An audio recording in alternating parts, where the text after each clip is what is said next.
Во Македонска Каменица се води долга и исцрпувачка политичка борба помеѓу градоначалникот Димчо Атанасовски и Анета Стојчевска, председател на Советот на општина, но и мнозинството советници. Синоќа, Стојчевска објави Facebook статус во кој меѓу другото пишува: Почитувани каменичани, паушалот кој постојано се споменува од страна на некои неинформирани сограѓани.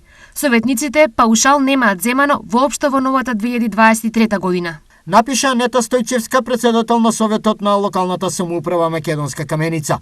Брза реакција на напишаното стигна од градоначалникот Атанасов, кој врати: Денес Анета Стојчевска, председател на Советот на локалната самоуправа Македонска Каменица, преку објава на социјален медиум, се обидува да ги манипулира граѓаните. Одговори Димчо Атанасов, градоначалник на Македонска Каменица.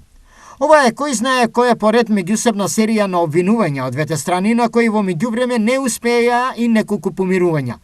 Трпели општината на сите страни од политичките недоразбирања.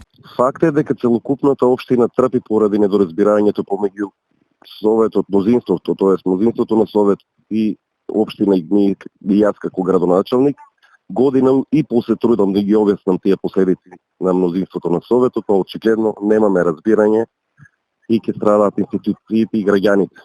Поради ваквите недоразбирање, нормално е дека општината трпи најмногу. Продолжат ли вака изборните последици, нема да ги одминат ниту едните, ниту другите, но штета за граѓаните веќе има. Општина Македонска Каменица е со најголем финансиски потенцијал од малите општини во државата, но таа предност сега се посипува со пепел.